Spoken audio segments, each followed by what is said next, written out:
Subscribe कीजिए आपके अपने YouTube channel education for CBSE को और बेल आइकन को दबाइए ताकि आप अपने लेटेस्ट वीडियो सबसे पहले देख सकें।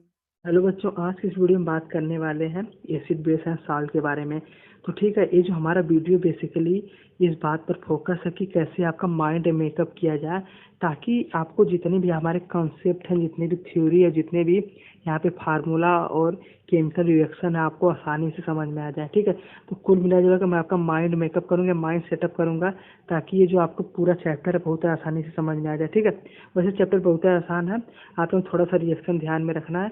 तो चलिए हम लोग उसका रिएक्शन भी देखते हैं और ये भी देखते हैं कि किस तरह हमारे चैप्टर में क्या क्या बेसिकली दिया है। ठीक है, तो हमारा जो पहला टर्म आता है एसिड एंड बेस इंडिकेटर के बारे में। ठीक है, जैसे कि पहले हम बता देंगे इंडिकेटर क्या होता है, बताइए आप लोग पढ़े हैं? हाँ बिल्कुल सही। इंडिकेटर मतलब कि जो चीज़ को इंडिकेट करे कि मतलब प्लस है कि माइनस है, या कौन सा एसिड है कि बेस है। ठीक है, जैसे कि गाड़ियों में इंडिकेटर होता है, डिनोट करता है कि लेफ्ट जाना है कि राइट जाना है। तो उसी प्रकार हमारा केमिस्ट्री में भी इंडिकेटर होता है जो बताता है कि कौन सा है, एसिड है कि बेस है कि क्या है कि सॉल्ट है। तो वही हमारा इंडिकेटर होता है, उसी को हम डाई कहते हैं कि जो हमें इंडिकेट करे वही एक टर्म आ गया डाई। मतलब जैसे कि लिटमस पेपर होता है ना, तो उसी को ही हम जैसे जब मिक्स कर देंगे तो वही हमारा डाई हो जाएगा। ठीक है, और हम बात करते हैं सेकेंड पॉइंट के बारे में। इसमें दिया है कि एसिडिक नेचर बेसिकली बनता कैसे। ठीक है, तो हमारा एसिडिक नेचर कैसे बनता है बताइए आप लोग? हाँ बिल्कुल सही। एच प्लस आयन जब भी रहेगा तो हमारा एसिड होगा, जब हमारा ओ एच माइनस रहेगा तो क्या होगा बताइए? बेसिक होगा। ठीक है, वैसे एच प्लस हमारा क्या है? एसिड है, और ओ एच क्या है? बेस है। ठीक है, इस बात को आप रट लीजिए या याद कर लीजिए या मेमोराइज कर लीजिए कि एच प्लस जहाँ पर भी आपको दिख गया आँख मूंद कर वहाँ पर एसिड नेचर बताइएगा, और जहाँ पर ओ एच माइनस दिख गया वहाँ पर आँख मूंद के क्या बताएंगे? Basic nature. ठीक है, ठीक है, और वैसे भी एस प्लस आयन जहाँ पे दिखेगा तो बता ही देंगे। ठीक है, हम बात करते हैं थर्ड पॉइंट के बारे में। तो इसमें वही प्रॉपर्टी बता रहा है कि जितने रिएक्शन की अब हमारी प्रॉपर्टी चलेगी कि अगर किससे हम अगर एसिड से मेटल रिएक्ट कराते हैं क्या बनेगा, मेटल से बेस रिएक्ट कराते हैं क्या बनेगा। कुल मिला जुला कर इसमें हाँ उसके कैरेक्टरिस्टिक्स के बारे में दिया कि हमारी रिएक्शन जब होगा तो उसकी क्या कैरेक्टरिस्टिक्स होगी। जैसे हमारे इसमें बताया कि अगर हम एसिड को मेटल से रिएक्ट कराएं, ठीक, कोई मेटल से रिएक्ट कराएंगे तो हमारा हाइड्रोजन गैस रिलीज होगा। ठीक है, इस बात को तो हमें याद ही है, नहीं याद है तो याद कर लीजिए कि जब एसिड से कोई भी मेटल रिएक्ट करवाएंगे, ठीक है, हाइड्रोजन ही रिलीज होगा। ठीक है, उसी प्रकार इसमें बताया कि जब बेस हमारा मेटल से रिएक्ट होगा तो इसमें क्या निकलेगा? हाँ बताइए आप लोग? मेटल और ऑक्सीजन। क्या निकलेगा? मेटल और ऑक्सीजन। ठीक है, तो याद रख लीजिए आप लोग कि जब एसिड से रिएक्शन होगा तो क्या हाइड्रोजन गैस निकलेगी। ठीक है, और और क्या निकलेगा? और जब हमारा बेस से रिएक्शन होगा तो क्या? मेटल और ऑक्सीजन निकलेगी। और हमारे एसिड से रिएक्शन समय ना कभी कभी साल्ट भी बनता है। ठीक है, हमेशा बने नहीं जरूरी है, बन भी सकता है नहीं भी बन सकता है। ठीक है, इसलिए मैं पहली बार नहीं बताया हूँ। तो हमें याद रखना है कि एसिड से रिएक्शन में क्या बन रहा है और बेस से रिएक्शन में। ठीक है, आप लोग ये बार मेमोराइज कर लीजिए। और हमारा सेवंथ पॉइंट दिया है। ठीक है, when a acid react with metal carbonate यार metal hydrogen carbonate it give corresponding salt carbon dioxide gas and water. क्या हमने समझा कि मेटल कार्बोनेट जैसे होता है ना, कार्बोनेट का फार्मूला किसी को याद है? बताइए आप लोग? हाँ, CO3 और 2 माइनस। ठीक है, अगर यहाँ पर हमें किसी मेटल से रिएक्शन करें तो मेटल कार्बोनेट हो जाएगा। तो वही बता रहा है, मेटल कार्बोनेट का रिएक्शन आप किससे करवाइए बताइए आप लोग? एसिड से, तो क्या बनेगा? हाँ साल्ट बनेगा, उसी के रिलेटेड साल्ट बनेगा, कार्बन डाइऑक्साइड बनेगी। ठीक है, और वाटर बनेगा। ठीक है, देखिए मैं रिएक्शन के थ्रू नहीं इसलिए समझा रहा हूँ क्योंकि साल्ट को से 10 मिनट में नहीं हो पाएगा, तो इसीलिए मैं केवल आप लोगों को ऊपर ऊपर से बता रहा हूँ कि एक्चुअली में मेंशन करना क्या चाहता है और क्या डिक्टेट कर रहा है। ठीक है, समझ गए ना? रख लीजिए आप लोग की मेटल कार्बोनेट से रिएक्ट करवाएंगे तो साल्ट, कार्बन डाइऑक्साइड और वाटर बनेगा। ठीक है, उसी प्रकार हमारा आगे दिया कि acid and basic solution in water conduct electricity. ठीक है, ये कभी कभी पूछ लेता है कि एसिड और बेसिक को मिला लीजिए, एसिड और बेस को मिला लीजिए। ठीक है, सॉरी, हाँ, एसिड और बेस को मिला लीजिए तो ये आप यह जो है इलेक्ट्रिसिटी कंडक्ट करेगा। क्यों? क्योंकि वहाँ पर एच प्लस आयन और ओ एच माइनस आयन होते हैं। ठीक है, और वैसे भी हम जानते हैं जब जहाँ पर आयन होता है वहाँ पे तो इलेक्ट्रिसिटी कंडक्ट ही कंडक्ट होगी। ठीक है, बताइए आप लोग समझे कि नहीं? हाँ बिल्कुल सही, जहाँ पे भी हाइड्रोजन और ओ एच आयन होंगे तो वहाँ पे इलेक्ट्रिसिटी कंडक्ट ही कंडक्ट होगी। वैसे भी तो हम लोग जान ही रहे हैं कि जहाँ पे आयंस होता है वहाँ पे इलेक्ट्रिसिटी क्या होती है, कंडक्ट होती है कि नहीं होती है, बताइए आप लोग कमेंट बॉक्स में लिखिए यस या नो। ठीक है, तो हम लोग आगे बढ़ते हैं। तो यहाँ पर हमारा अगला पॉइंट है पीएच के बारे में बेसिकली बताया है कि जो हमारा पीएच बेसिकली होते हैं क्या होते हैं और किस तरह हम उससे डील करते हैं। तो पहला हमारा बात करते हैं कि जो हमारा पीएच है उसकी स्ट्रेंथ को हम कैसे मेजर करते हैं। जैसे कि आप लोग बताइए कि 1 किलो सेब, सॉरी मतलब अगर सेब लेते हैं तो किस में नापते हैं, केजी में।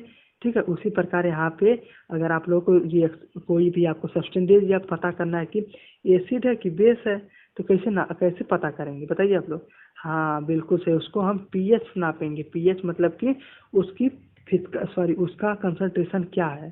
कंसंट्रेशन क्या होता है बताइए आप लोग। हाँ आप लोग मोल में तो पढ़े ही हैं, मोल में।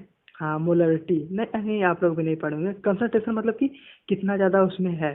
जैसे मैं एग्जांपल से समझते, आप लोग एक काम करिए, एक गिलास ले लीजिए, उसमें पहले 1 ग्राम पहले 10 ग्राम चीनी मिलाइए। ठीक है, फिर 20 ग्राम चीनी मिलाइए, फिर 100 ग्राम चीनी मिलाइए 10 ml के वाटर में। तो बताइए क्या होगा, इसकी धीरे धीरे कंसंट्रेशन बढ़ा रहे हैं। बिल्कुल सही, यही होता है कंसंट्रेशन। कंसंट्रेशन मतलब कि वहाँ पे सल्यूट कितना ज़्यादा अमाउंट में है सॉल्वेंट के रेस्पेक्ट में। ठीक है, ये बार मैं फिर से रिपीट करता हूँ, कंसंट्रेशन मतलब कि वहाँ पे सल्यूट कितना ज़्यादा है सॉल्वेंट के रेस्पेक्ट में। तो ये आप लोग नहीं रखना है। तो कुल मिलाकर के यही समझ लीजिए कि हम जो करते हैं बेसिकली कि हमारा जो पीएच है या कोई हमारा सब्सटेंस है उसकी अगर हमें एसिड या बेसिक नेचर नापना है तो वही पीएच से नापते हैं। ठीक है, तो वही बताया है कि जिस तरह आप लोग देखिए स्केल में क्या होता है, कोई भी स्केल 15 तक होता है जैसे सेंटीमीटर, तो उसी प्रकार इस स्केल में 14 तक होता है। कितना होता है, 14 तक होता है। ठीक है, 0 से लेकर 14 तक, और यहाँ पे बीच में हम कर देते हैं। तो नेचुरल सोल्यूशन मतलब अगर कोई भी सोल्यूशन न्यूट्रल है तो उसकी पीएच रीडिंग 7 आएगी। क्या आएगी, अगर न्यूट्रल है तो 7 आएगी। एसिड है तो बताइए आप लोग, बताइए। हाँ लेस देन 7 आएगी, और बेसिक है तो मोर देन 7 आएगी। ठीक है, एक बार मैं फिर समराइज करता हूँ कि अगर पीएच 7 है, एकदम 7 है, किसी का पीएच एकदम 7 आ गया ना, तो क्या कहेंगे, तुरंत कहेंगे न्यूट्रल है। अगर उसका पीएच 7 से कम आ गया, 3 आ गया, 2 आ गया, 0 आ गया, तो क्या होगा, हाँ एसिडिक होगा। अगर वही 7 से ज़्यादा आ रहा, 8 आ रहा, 9 आ रहा, 10 आ रहा, तो क्या होगा बताइए आप लोग, बेसिक सोल्यूशन होगा। तो कुल मिलाकर 3 ही प्रकार का सोल्यूशन होता है, एसिड, न्यूट्रल और बेसिक। तो वही हम बता ही सकते भैया। ठीक है, अगर देखिए आप लोग यहाँ तक आ चुके हैं, ठीक है, तो चैनल सब्सक्राइब कर लीजिए, और कोई भी डाउट हो, कोई भी संशय हो तो हमसे कमेंट बॉक्स में आके मिल लीजिए। ठीक है, तो हमारा पॉइंट अगला है कि living beings carry out metabolic activity with in optimal pH range. ये तो बहुत है, देखिए कॉन्सेप्ट क्या कहता है। अच्छा आप बताइए, आप लोग कभी एसिडिटी होती है, क्यों होती है, क्योंकि हमारे जो पेट होता है, ठीक है, उसमें हमारे पीएच की वैल्यू बढ़ जाती है। ठीक है, वही बेसिकली पीएच की वैल्यू बढ़ जाती है, तो ही आप लोगों को क्या हो जाता है, एसिडिटी हो जाती है।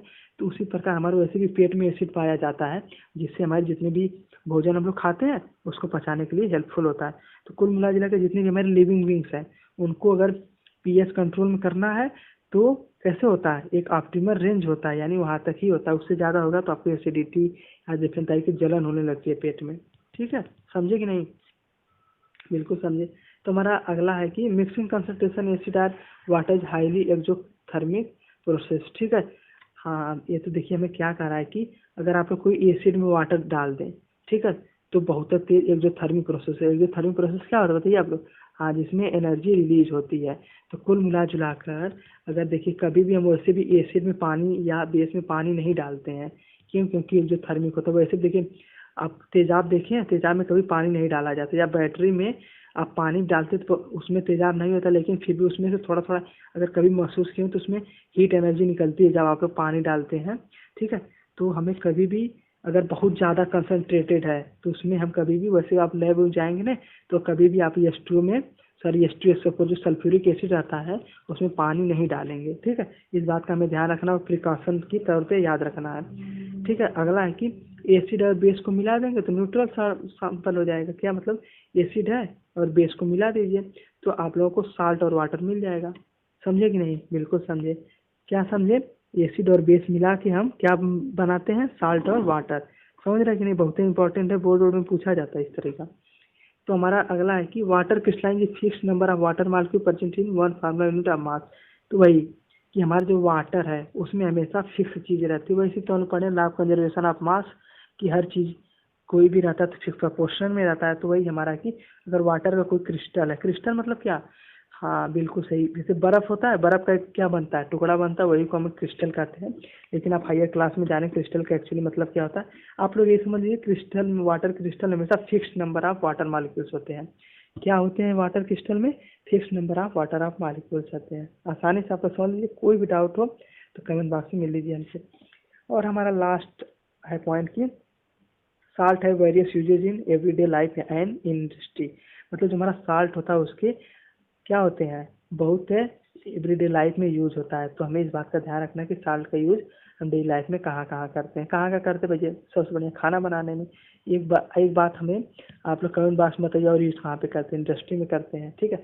तो आशा करता हूँ आप लोग वीडियो पसंद आया होगा, ठीक है। अगर आप लोग यहाँ तक आ चुके हैं चैनल सब्सक्राइब कर लीजिए, कोई भी डाउट हो, कोई भी संशय हो तो हमसे मिल लीजिए, क्योंकि ये 10 मिनट में मैं इतना ही कवर कराया हूँ। अगर किसी बच्चों को और एक्स्ट्रा नॉलेज चाहिए तो कहाँ पे आए, हाँ चैनल पे विजिट कर सकते हैं। Thank you.